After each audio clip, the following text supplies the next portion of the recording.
dan menerima firman Tuhan hari ini dari Mazmur 91. Mazmur 91 saya akan membacakan dari versi terjemahan baru. Orang yang duduk dalam lindungan yang maha tinggi dan bermalam dalam naungan yang maha kuasa akan berkata kepada Tuhan, tempat perlindunganku dan kubu pertahananku, Allahku yang kupercayai. Sungguh dialah yang akan melepaskan engkau dari jerat penangkap burung, dari penyakit sampar yang busuk. Dengan kepaknya ia akan menudungi engkau, di bawah sayapnya engkau akan berlindung, kesetiaannya ialah perisai dan pagar tembok.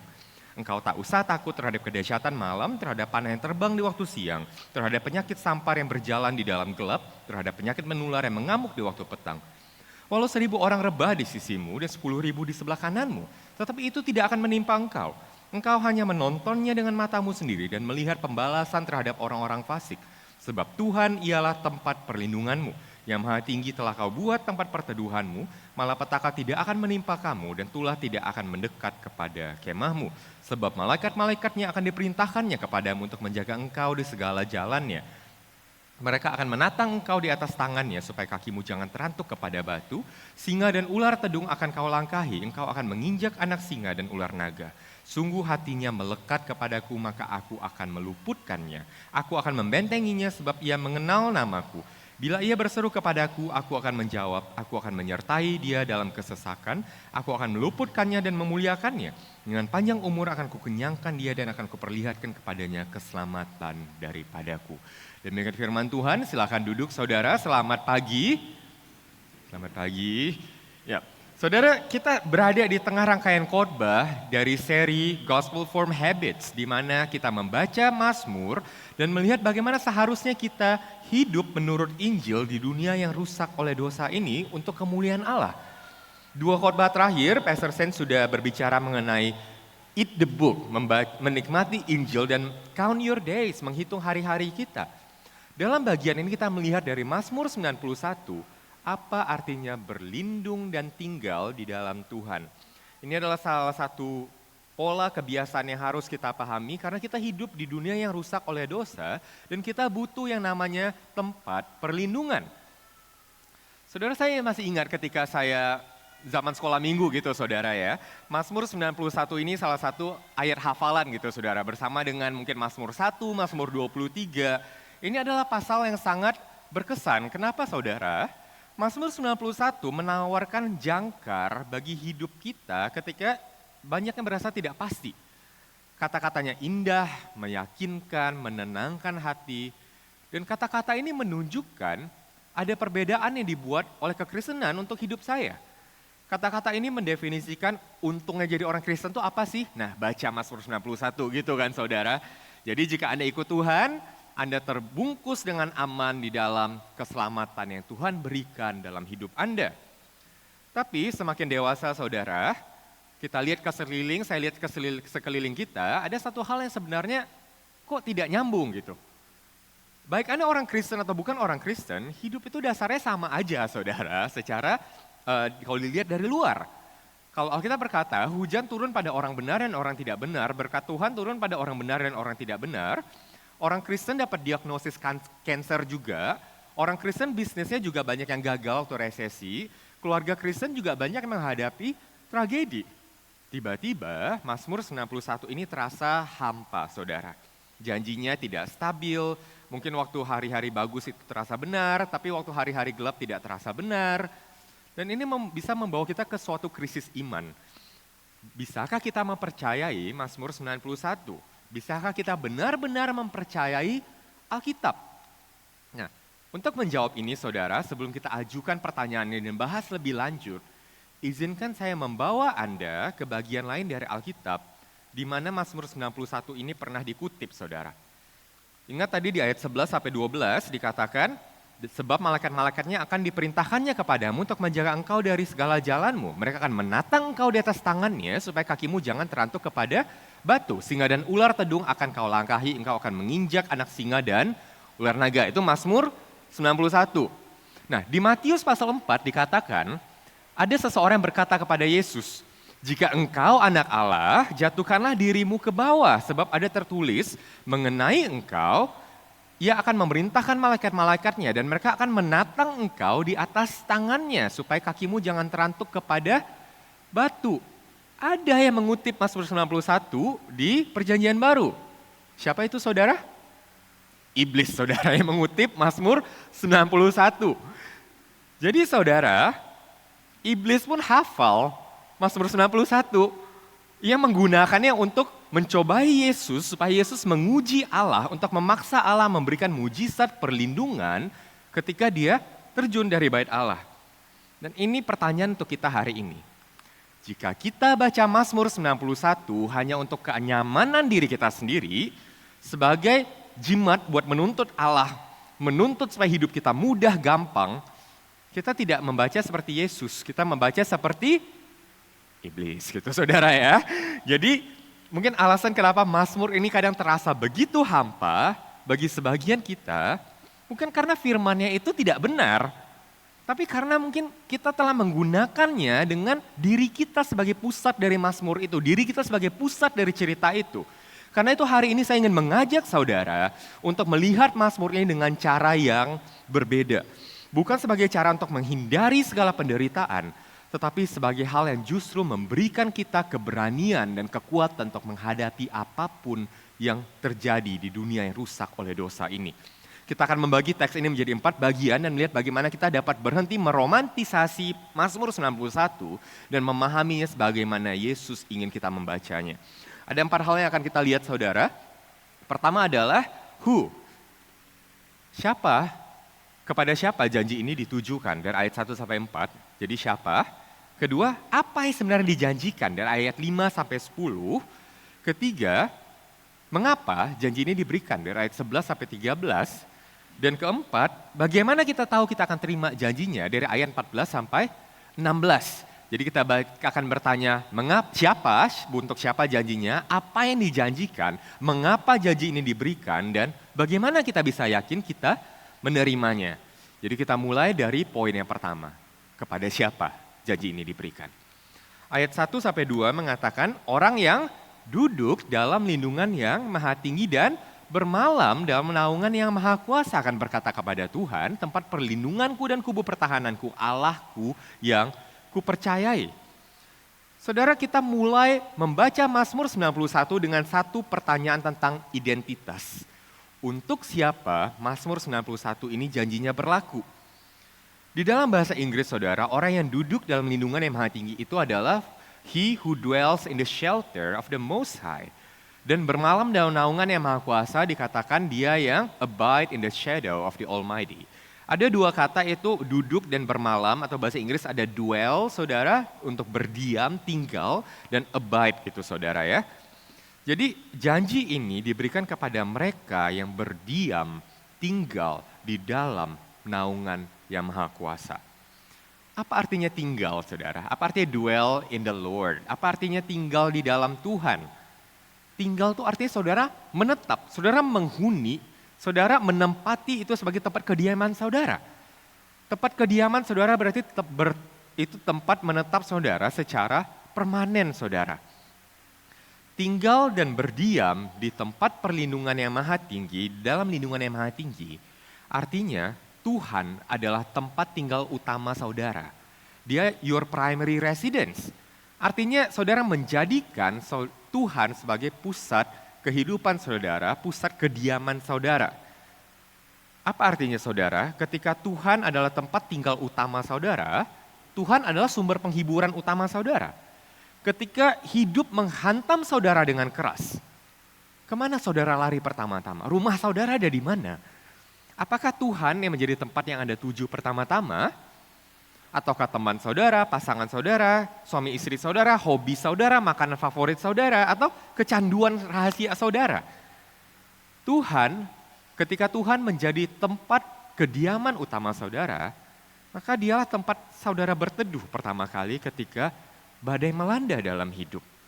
Ketika Anda merasa terluka, kemana Anda lari? Apakah Tuhan sudah menjadi tempat penghiburan utama saudara? Apakah saudara lari ke alkohol, saudara lari ke pornografi, ataukah saudara lari ke tempat perlindungan yang maha tinggi itu? Jawaban saudara terhadap pertanyaan ini memberitahu di mana Anda sebenarnya tinggal, di mana sebenarnya Anda berdiam. Dan kecuali Anda diam di dalam lindungan yang maha tinggi, Anda akan hancur. Karena tidak ada perlindungan apapun di dunia ini yang cukup kuat untuk menahan badai kehidupan di dalam hidup saudara. Jadi, primary residence berarti primary source of comfort. Dia tempat penghiburan, tempat kenyamanan saudara. Kedua, kalau Tuhan adalah tempat tinggal utama saudara, dia juga adalah sumber identitas utama saudara. Apa artinya Tuhan menjadi sumber identitas saudara? Artinya, suara Tuhan paling penting di dalam hidup saudara. Apa yang Tuhan katakan tentang siapa saudara, itu lebih penting daripada apa yang bos saudara katakan tentang siapa saudara. Apa yang Alkitab katakan tentang siapa saudara, lebih penting daripada apa yang mungkin orang tua Anda, pasangan Anda, teman-teman Anda, lingkungan Anda, jemaat Anda mengatakan tentang siapa Anda. Itu berarti definisi kesuksesan Anda itu lebih nyata menurut apa yang Tuhan katakan dari apa yang dunia ini katakan.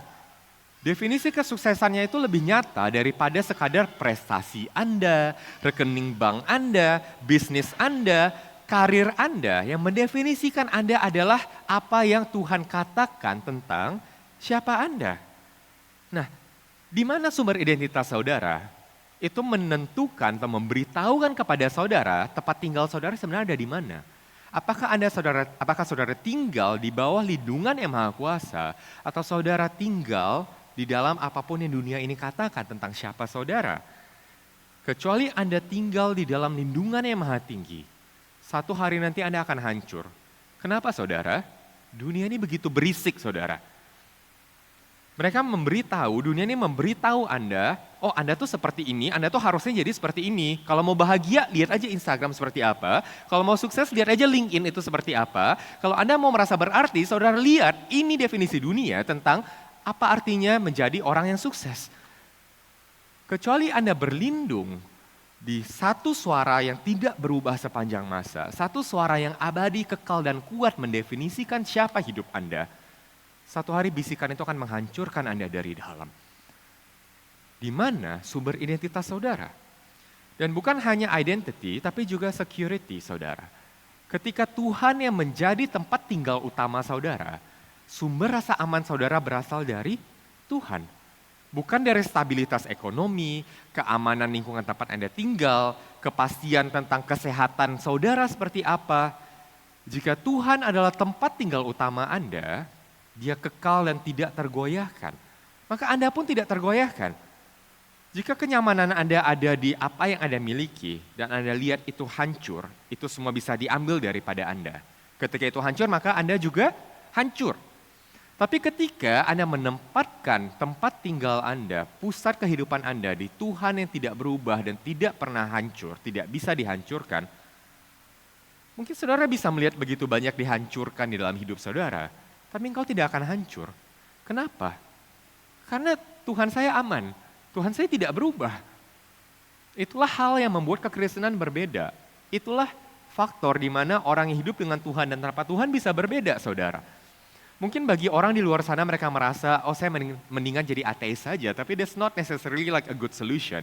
Ada satu orang ateis yang pernah berbicara kepada saya seperti ini, saudara. Dia tumbuh di lingkungan gereja, lalu dia menjadi seorang ateis, lalu dia mengalami pergumulan dengan masalah kesehatan jiwanya, saudara. Lalu dia bilang, memang sih, kalau nggak ada Tuhan tuh kayaknya kehilangan jangkar, kehilangan anchor. Saya nggak tahu saya mau lari kemana, mau doa sama siapa gitu kan saudara. Ketika engkau tidak menjadikan Tuhan tempat perlindungan utamamu, tidak ada apapun di dunia ini yang tidak bisa semuanya itu pasti bisa dihancurkan, saudara. Tidak ada yang tidak bisa tidak dihancurkan gitu, saudara di sana. Nah, sekarang apa artinya tinggal di tempat perlindungan yang maha tinggi? Tempat perlindungan Tuhan berikan tuh apa sih modelnya, saudara? Izinkan saya memberikan beberapa perspektif, saudara. Pertama, tempat perlindungan Tuhan itu bisa menjadi doa. Ketika Anda berdoa, ketika Anda berbicara kepada Tuhan, Anda sedang berlindung di dalam Tuhan. Ketika Anda sedang terpuruk dan tempat perlindungan utama saudara, tempat tinggal utama saudara adalah yang maha tinggi, doa. Anda akan bersujud dalam doa itu, saudara. Doa bukanlah jadi jalan terakhir, kalau sudah nggak bisa ngapa-ngapain baru doa, tapi Justru itu percakapan yang terjadi secara naluri, secara instinktif ketika dunia ini begitu berat, saudara akan datang kepada Tuhan, berlindung kepadanya di dalam doa. Bukan cuma doa, tapi saudara bisa tempat perlindungan juga adalah firman Tuhan.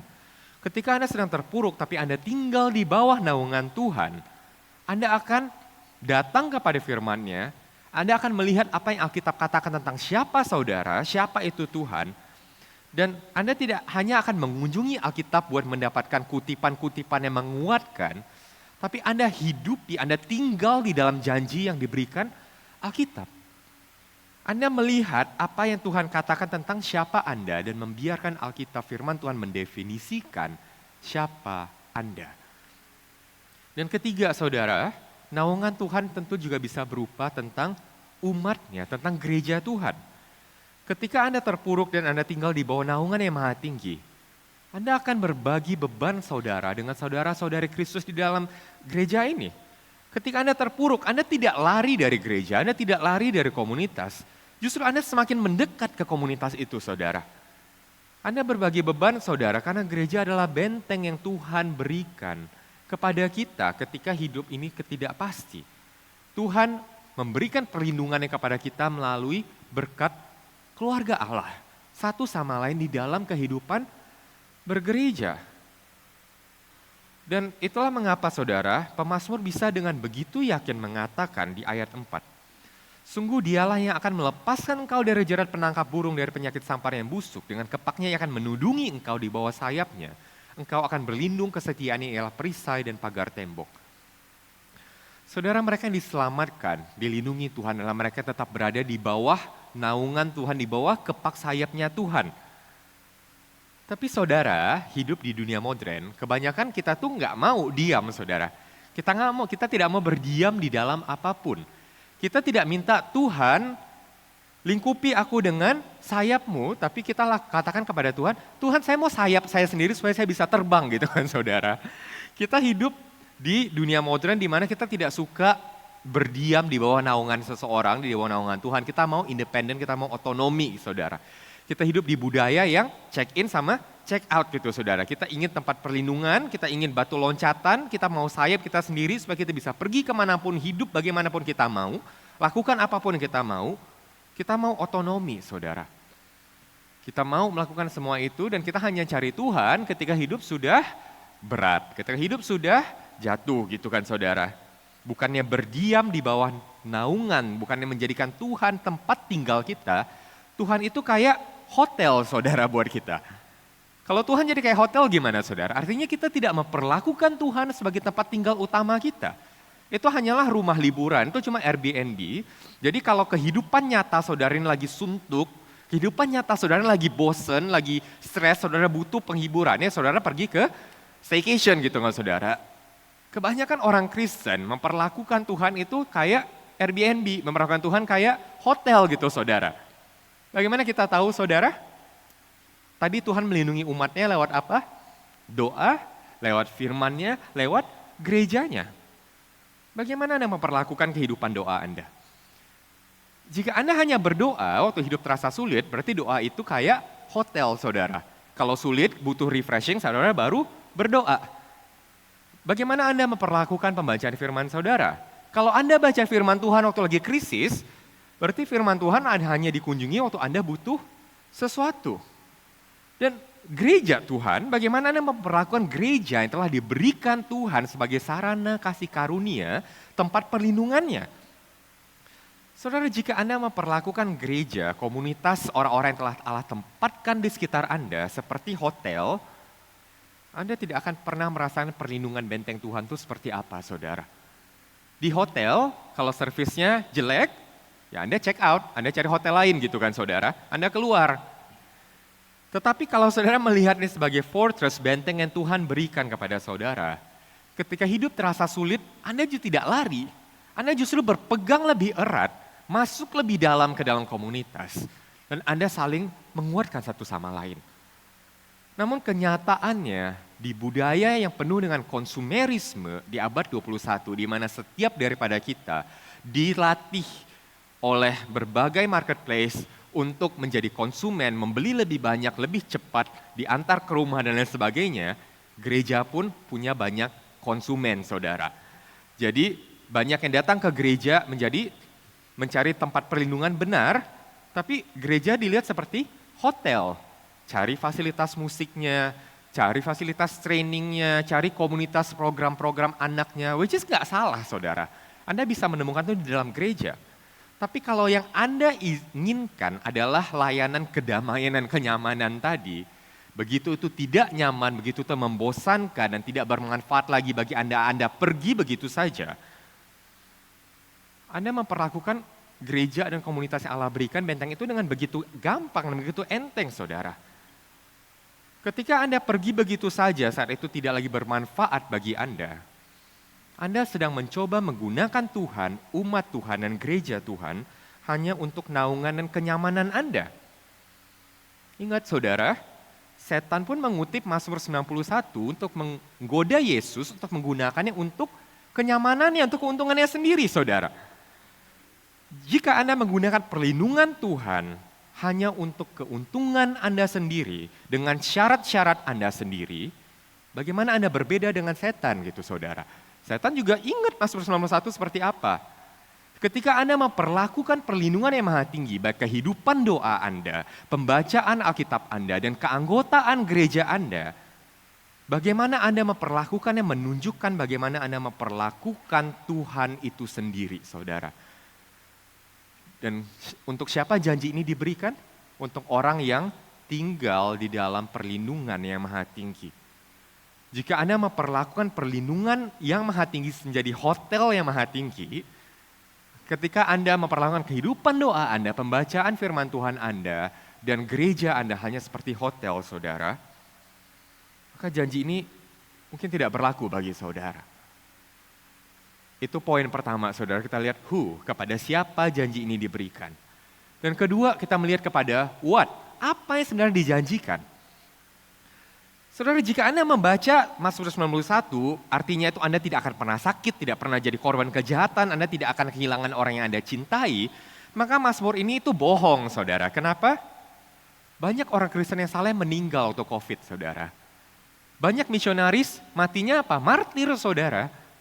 Dan bahkan Yesus satu-satunya yang tinggal dengan sempurna di dalam hadirat Tuhan, tidak mendapatkan perlindungan dan merasakan kekuatan penuh dari teror kehidupan kejahatan itu, saudara. Sehingga yang Mazmur 91 katakan ini bukan berarti saudara bebas dari segala masalah di dunia ini. Saudara, Mazmur 91 tidak memberikan Anda pengecualian dari badai kehidupan, tapi memberikan Anda perlindungan dari badai itu. Artinya Anda akan menghadapi badai sama seperti semua orang ada di dunia ini. Tapi badai itu tidak akan menghancurkan Anda. Badai itu akan Anda hadapi dengan perlindungan Tuhan karena Anda menempatkan pengharapan Anda di tempat perlindungan Tuhan yang maha tinggi. Dan itu tempat kediaman saudara. Itulah saudara mengapa kita baca di ayat 5-6. Engkau tak usah takut terhadap kedahsyatan malam, terhadap panah yang terbang di waktu siang. Terhadap penyakit sampar yang berjalan di dalam gelap, terhadap penyakit menular yang mengamuk di waktu petang. Engkau tidak akan takut akan kedahsyatan malam, tidak akan takut akan panah, tidak akan takut akan wabah penyakit. Saudara, ayat ini tidak mengatakan kedahsyatan malam tidak akan datang. Ayat ini tidak mengatakan panah tidak akan terbang, saudara. Ayat ini tidak mengatakan sakit penyakit tidak akan ada, saudara. Ayat ini tidak mengatakan perang tidak ada. Yang ayat dikatakan apa, saudara? Anda tidak akan takut. Hal-hal ini akan tetap terjadi dalam hidup Anda. Tapi ada hal yang berubah. Karena Anda tahu, baik panah, baik perang, baik sakit penyakit, itu mungkin bisa menggerogoti tubuh fisik Anda, bisa mengganggu kenyamanan fisik Anda, tapi itu tidak bisa menyentuh jiwa Anda yang kekal di dalam Tuhan. Panah itu mungkin mengambil begitu banyak hal dari apa yang terlihat di dunia ini, tapi tidak ada yang bisa mengambil kehidupan kekalmu di hadapan Tuhan. Dan ketika engkau melihat hal ini, engkau memahami hal ini, cara Anda berpikir itu berubah. Anda tidak lagi berkata kepada Tuhan, lindungi saya supaya saya bisa bahagia Tuhan. No. Anda akan berkata, engkau adalah keselamatanku, apapun yang bisa diambil di dalam dunia ini daripadaku, tidak bisa mengubah status saya di hadapan Tuhan. Karena Engkau tempat perlindunganku, maka aku aman mengatasi apapun di dunia ini. Sekalipun nanti dikatakan 1.000 orang rebah di sisimu dan 10.000 di sebelah kananmu, itu tidak akan menimpa aku. Aku hanya akan menontonnya dengan mataku sendiri, melihat pembalasan terhadap orang-orang fasik. Kita hidup di dunia yang sangat materialis, saudara. Dekat itu artinya dekat, menyentuh hidup saya, menyentuh harta saya, menyentuh keluarga saya, apa yang saya punya. Tapi di hadapan Tuhan, janji ini mengatakan itu tidak akan menyentuh hatimu, tidak akan menyentuh jiwamu, tidak akan menyentuh identitasmu di dalam Tuhan. Karena Anda berdiam di dalam lindungan yang maha tinggi. Dekat artinya saudara itu tidak akan mendekat kepada identitas saudara di dalam Tuhan. Ketika Tuhan adalah tempat tinggal utama saudara, tidak ada satu apapun yang dapat diambil daripada saudara yang akan membuat Anda kehilangan pengharapan. Kalau harapan Anda di rekening bank saudara, saat ada krisis Anda akan hancur. Kalau harapan Anda ada di kesehatan, kebugaran, kemudaan saudara, maka diagnosis sakit penyakit akan menghancurkan saudara. Tapi jika pengharapan saudara ada di tempat yang maha tinggi, tidak ada yang bisa menyentuh, mengambil, merusak, menghancurkannya daripada saudara, apa yang bisa diambil daripada saudara sampai Anda hancur?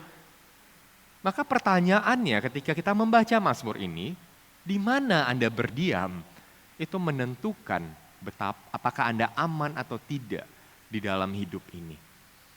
Di ayat 9-10 dikatakan, sebab Tuhan ialah tempat perlindunganmu yang maha tinggi telah kau buat tempat perteduhanmu. Itulah alasan mengapa engkau tidak perlu takut. Baik 1.000 rebah di sebelah kirimu dan 10.000 sebelah kananmu. Jika Tuhan ialah tempat perlindunganmu, malapetaka tidak akan menimpa kamu dan tulah tidak akan mendekat kepada kemahmu. Di bahasa Inggris saudara, malapetaka itu ditranslate sebagai evil, kejahatan. Bukan sekadar penderitaan. Ketika Anda bukan orang Kristen, malapetaka artinya apa yang mengganggu hidup saudara. Penderitaan apa yang datang. Ketika Anda jadi orang Kristen, definisi malapetaka itu berubah saudara. Bukan lagi apa yang mengambil kenyamanan saya, tapi apa yang bisa memisahkan saya daripada Tuhan. Itu yang jahat saudara. Engkau boleh ambil apapun di hidupku, tapi engkau tidak bisa mengambil Tuhanku. Itu temanya orang Kristen. Definisi apa yang jahat itu berubah. Dan janji Mazmur 91 ini katakan diulang oleh Paulus di dalam Roma pasal 8. Alkitab berjanji siapa yang dapat memisahkan kita dari kasih Kristus? Penindasan, kesesakan, penganiayaan, kelaparan, ketelanjangan, bahaya pedang? Tidak ada. Oleh karena engkau kami ada dalam bahaya maut, sepanjang hari kami telah dianggap sebagai domba-domba sembelihan. Tetapi dalam semuanya itu kita lebih daripada orang-orang yang menang oleh Dia yang telah mengasihi kita. Sebab aku yakin bahwa baik maut maupun hidup, baik malaikat-malaikat maupun pemerintah-pemerintah, baik yang ada sekarang maupun yang akan datang, atau kuasa-kuasa baik yang di atas maupun yang di bawah, ataupun sesuatu makhluk lain tidak akan dapat memisahkan kita dari kasih Allah yang ada di dalam Kristus Yesus, Tuhan kita. Mazmur 91 tidak menjanjikan saudara tidak akan ada wabah penyakit, perang, kanker, atau kematian. Mazmur 91 mengatakan ketika itu pun ada, hubunganmu dengan Bapa di sorga tidak akan berubah. Ribuan orang mungkin jatuh di sekitar Anda secara sosial, secara ekonomi, secara fisik. Tetapi diri sejati Anda, jiwa Anda terlindung di bawah naungan yang maha tinggi. Siapa Anda di dalam Tuhan, masa depan kekal Anda tidak bisa dijatuhkan oleh apapun yang dunia ini akan bisa lakukan terhadap orang lain. Dan itu jauh lebih berharga daripada sekadar meminta Tuhan untuk memperbaiki ketidaknyamanan kecil dalam hidup Anda. Ketika Anda meminta Tuhan itu sendiri, Anda berlindung di bawah lindungan yang maha tinggi. Tidak ada yang dapat diambil daripada Anda yang akan membuat Anda hancur dan jatuh, saudara. Itu pertanyaan kedua, apa yang dijanjikan? Jadi kita sudah melihat siapa, kita melihat apa, dan sekarang pertanyaan ketiga, ini pertanyaan yang menurut saya sangat penting. Oke, Tuhan berikan kita rasa aman, Tuhan berikan kita penghiburan, kekuatan. Kenapa Tuhan berikan itu? Ini pertanyaan yang setiap orang Kristen perlu jawab. Kita lihat di ayat 11 sampai 13. Sebab malaikat-malaikatnya akan diperintahkannya kepadamu untuk menjaga engkau di segala jalanmu. Mereka akan menatang engkau di atas tangannya supaya kakimu jangan terantuk kepada batu, singa dan ular tedung akan kau langkahi, engkau akan menginjak anak singa dan ular naga. Saudara, di awal khotbah tadi, siapa yang mengutip ayat ini saudara? Iblis saudara. Ini kan saudara tadi ya, Mazmur 91 sama Matius 4. Logika iblis apa? Jika Tuhan melindungi engkau, pakailah itu untuk dirimu sendiri. Lompatlah, tunjukkan rasa betapa pentingnya diri Anda, gunakan Tuhan untuk membuat hidupmu mudah, nyaman, menyenangkan. Kan Tuhan lindungi saudara, silahkan gitu lakukan apapun. Dan kadang kebanyakan orang Kristen baca Mazmur 91 pakainya caranya sama saudara.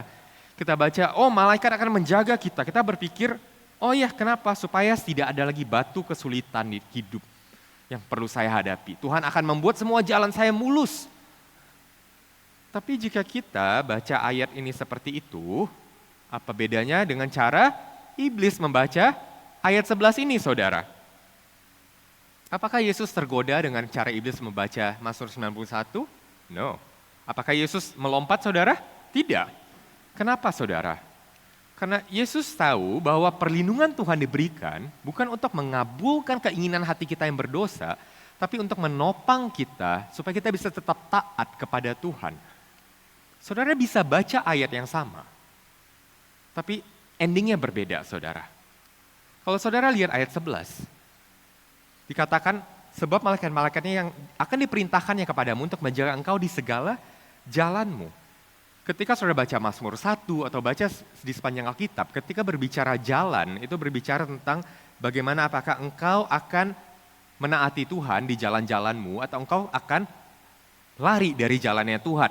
Apakah engkau ada di jalan orang benar atau jalan orang fasik gitu kan saudara. Sehingga di sini kita lihat saudara, Tuhan memberikan perlindungan bukan supaya kita lakuin apapun kita mau. Tuhan memberikan perlindungan supaya kita bisa taat kepada Tuhan. Bahkan ketaatan kita datang dari kasih karunia Tuhan yang memberikan kita perlindungan itu. Dan kemana saudara? Jalan itu mengarah. Saudara baca ayat 13. Singa dan ular tedung akan kau langkahi. Engkau akan menginjak anak singa dan ular naga, saudara. Saudara kita lihat bagaimana iblis baca Mazmur 91 untuk keuntungan pribadi. Saudara ingat ayat ini ya, ayat 13. Kita lihat bagaimana Yesus membaca Mazmur 91, saudara. Memang di Alkitab tidak dijelaskan secara fix, secara jelas Yesus itu mengutip Mazmur 91, tapi ada alluding, ada kayak referensi yang Tuhan Yesus pernah sebutkan yang sejalan dengan Mazmur 91. Kita lihat di Lukas pasal 10. Kemudian daripada itu Tuhan Yesus sendiri menunjuk 70 murid lain lalu mengutus mereka berdua-berdua mendahuluinya ke setiap kota dan tempat yang hendak dikunjunginya. Katanya kepada mereka, tuaian memang banyak tetapi pekerja sedikit. Karena itu mintalah kepada Tuhan yang empunya tuaian supaya mengirimkan pekerja-pekerja untuk tuaian itu. Kemudian ke-70 murid itu kembali dengan gembira dan berkata, Tuhan juga setan-setan takluk kepada kami demi namamu. Apa yang Yesus katakan? Aku melihat iblis jatuh seperti kilat dari langit. Sesungguhnya aku telah memberikan kuasa kepadamu untuk menginjak ular dan kalajengking. Dan kuasa untuk menahan kekuatan musuh sehingga tidak ada yang akan membahayakan engkau. Namun demikian janganlah bersukacita karena roh-roh itu takluk kepadamu. Tapi bersukacitalah karena namamu ada terdaftar di sorga. Di bahasa Inggris saudara terjemahannya sama. That you will be given power to tread on serpents di sana saudara. Untuk melangkahi ular itu saudara. Kata-kata yang juga dipakai di Mazmur 91. Dalam Lukas 10, Yesus mengutus ke-72 murid ke ladang untuk memanen jiwa-jiwa. Itu misi yang berbahaya. Yesus berkata, aku mengirim engkau seperti domba di antara serigala. Tapi ketika mereka kembali kepada Yesus, mereka bersorak, bergembira. Karena setan pun tidak bisa menggagalkan misinya Tuhan, saudara. Saudara-saudara lihat hubungannya di sini. Ketika Yesus mengacu pada apa yang berkat dikatakan di Mazmur 91, dia melihatnya sebagai Tuhan memberikan perlindungan kepada Anda, supaya Anda dapat pergi. Jadi Tuhan tidak memberikan Anda perisai dan tameng supaya Anda tenang-tenang saja, damai-damai saja. Di Dia tidak memberitakan malaikat-malaikatnya untuk menjaga Anda agar Anda tinggal di hotel yang maha tinggi tadi saudara. Tapi dia menjaga Anda agar Anda dapat pergi menjalankan misi kerajaan Allah sebagai domba yang dikirim ke tengah serigala, kawanan serigala. Dan tidak ada satupun apapun yang bisa menggagalkan misi Tuhan itu. Anda akan kembali dari misi itu dan melihat bagaimana penyertaan Tuhan begitu luar biasa di dalam hidup Anda. Jadi saudara, ada dua cara Anda bisa membaca Mazmur 91. Yang pertama itu adalah cara setan saudara tadi ya, cara iblis. Anda akan membaca Mazmur 91 sebagai seorang konsumen. Anda menggunakan Tuhan untuk keuntungan Anda minta sayap daripada Tuhan supaya Anda bisa menghindari batu-batu di kehidupan ini. Anda memperlakukan benteng Tuhan sebagai tempat Anda bersembunyi dari susahnya hidup di dunia ini. Tapi ada cara kedua, cara Yesus membaca Mazmur 91. Itu bukan sebagai konsumen, tapi sebagai janji kesetiaan Tuhan yang memampukan kita, memberikan kita keberanian untuk pergi dan menjalankan misi yang Tuhan berikan kepada kita. Ketika Anda tahu Anda aman di dalam Kristus, Anda akan berhenti hidup secara apatis. Anda tidak akan hidup dengan mode bertahan hidup dan cari aman saja, saudara. Ketika Anda tahu Anda tidak punya apapun lagi yang bisa diambil daripada Anda yang terlalu berharga untuk menghancurkan Anda akan hidup secara aktif, saudara. Anda akan memberikan hidup Anda dan hati Anda untuk Yesus. Seperti kalau saudara punya uang yang begitu banyak, saudara akan lebih berani berinvestasi nggak saudara? Ya kalaupun ini hilang, ya saya masih ada jaminan gitu loh, saya masih aman. Tapi kalau saudara duitnya masih pas-pasan dan saudara mau investasi all in, itu namanya gambling kan saudara di sana. Anda tidak akan berani buat pergi ke sana. Anda tidak akan berani mengambil resiko, karena kalau ini hilang ya habis, sudah nggak ada lagi. Tapi kalau Anda ada di dalam lindungan yang maha kuasa, Anda tahu Anda cukup di dalam Yesus. Tidak ada lagi yang bisa diambil daripada saya. Saya bisa memberi dengan murah hati. Saya bisa mengasihi orang dengan terbuka. Saya bisa mengasihi, memberi tanpa rasa takut, saudara. Saya tidak takut saya dimanfaatkan. Saya tidak takut orang akan mungkin menghina saya, mungkin akan membicarakan saya di belakang atau melakukan hal yang lain, apapun itu, saudara. Kenapa? Apa yang bisa diambil? Tidak ada, saudara. Saya begitu aman di dalam Kristus, sehingga dunia ini mau menghancurkan saya seperti apapun, ya udah, saya aman. Karena Tuhanlah tempat perlindungan saya. Nah, bagaimana kita sebagai orang Kristen mencari rasa aman hari-hari ini? Kalau benar engkau aman dalam Tuhan, engkau akan berani pergi keluar sana. Engkau tidak akan takut ditolak. Kenapa? Rasa amanannya dari Tuhan. Engkau tidak akan takut memberi bagi mereka yang membutuhkan. Kenapa? Karena saudara tidak hidup dalam narasi kalau saya memberi saya tidak akan hidup lagi. Saya tidak akan bisa miliki apa yang saya mau. Karena Tuhan yang menyediakan itu bukan milik saudara, itu milik Tuhan. Gitu. Anda hanya menjadi steward, menjadi kayak yang abdi Tuhan gitu di sana saudara. Jadi saudara, kalau Anda pakai Mazmur 91 jadi jimat ajaib buat jauhin singa dari rumah Anda membacanya seperti setan membaca Mazmur 91. Tapi kalau Anda menggunakan Mazmur 91 sebagai jaminan mandat daripada Tuhan supaya Anda bisa pergi dengan berani, itulah cara Yesus membaca Mazmur 91. Di mana Anda berada sekarang? Apakah Anda memakai firman Tuhan untuk mencapai tujuan-tujuan Anda? Atau Anda melihat jaminan yang Tuhan berikan? Supaya Anda bisa dengan berani pergi keluar sana tanpa rasa takut kehilangan apapun lagi di hidup Anda. Anda akan menjadi orang Kristen yang radikal, menjadi orang Kristen yang berani, saudara. Namun bagaimana kita tahu kalau Tuhan benar akan melindungi saya? Kita lihat di poin terakhir, saudara. Sungguh hatinya melekat kepadaku, aku akan meluputkannya, aku akan membentenginya sebab dia mengenal namaku. Bila ia berseru kepadaku, aku akan menjawab, aku akan menyertai dia dalam kesesakan, aku akan meluputkannya dan memuliakannya. Dengan panjang umur akan kukenyangkan dia dan akan kuperlihatkan kepadanya keselamatan daripadaku. Bagaimana kita bisa berpegang teguh kepada Tuhan? Ketika ribuan orang berjatuhan di sekeliling kita, ketika singa mengaum-ngaum di depan pintu kita hanya bisa berpegang teguh kepada Tuhan ketika kita tahu bahwa Tuhan yang pertama-tama sudah berpegang teguh dan tidak akan melepaskan kita.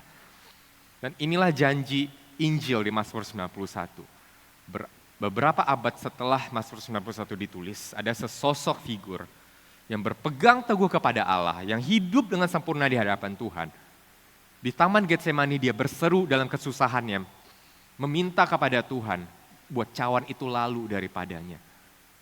Tapi dia ditinggalkan, dia tidak menerima janji ini, dia tidak dibebaskan dari jerat maut, dia tidak dilindungi dari panah, dia ditimpa wabah kematian karena dosa kita. Yesus diserahkan kepada kematian agar kita diselamatkan dari kematian kekal. Dan ayat ini berjanji kalau kita akan dipuaskan, dikenyangkan oleh Tuhan lewat panjang umur dan lewat berkat-berkat Tuhan di dalam Yesus. Alasan kita tidak mau, saudara, berbagi, tidak mau hidup untuk orang lain, hidup untuk diri sendiri saja. Kita hidup apatis, kita tidak bermisi, tidak bermurah hati. Kita tidak memperlakukan gereja seperti hotel, melakukan Tuhan seperti sumber berkat saja, adalah karena sebenarnya kita tidak puas dalam hidup ini. Engkau boleh mengumpulkan apapun dalam hidupmu, tapi hatimu kering terus, tidak pernah puas. Sampai engkau menemukan Tuhan yang memuaskan hatimu, rasa lapar itu akan selalu ada. Dan engkau akan berusaha mencarinya di tempat-tempat lain. Dan itu akan terus membuat Anda mencari lagi, dan lagi. Tapi ketika Anda berdiam, tinggal di dalam Tuhan, melihat bahwa Yesus dihancurkan supaya Anda dapat dilindungi, Anda menemukan kepuasan yang tidak dapat diberikan dan tidak dapat diambil daripada Anda oleh dunia ini. Dan dari rasa aman dan rasa dipuaskan itu, Anda bisa hidup bukan untuk diri Anda sendiri. Anda bisa pergi keluar sana dengan berani, karena Yesus sudah mati bagi saudara. Saudara, jadi jangan gunakan Mazmur ini untuk mencoba membuat Tuhan memberikan Anda kehidupan yang Anda mau, tapi gunakan Mazmur ini sebagai sumber jaminan keselamatan, jaminan kepastian, kekuatan hidup Anda, supaya Anda bisa memberikan hidup Anda sepenuhnya untuk Tuhan, dan untuk pergi keluar sana, memberitakan Injil kemanapun Anda berada. Berikut beberapa pertanyaan refleksi hari ini, saudara. Ketika Anda stres, kesepian atau takut, kemana Anda pertama kali berlari untuk mencari penghiburan? Di mana rumah Anda, tempat tinggal Anda itu di mana? Apakah Anda cenderung menggunakan janji Tuhan untuk keuntungan Anda sendiri atau sebagai jaminan supaya saudara bisa pergi bermisi untuk Tuhan? Dan ketiga, bagaimana dengan memandang kepada Yesus yang didera, ditinggalkan agar Anda dapat terlindung? Itu mengubah cara Anda memandang penderitaan, memampukan Anda untuk menghidupi, menghadapi, dan menjalankan misi Tuhan. Mari kita berdoa, saudara.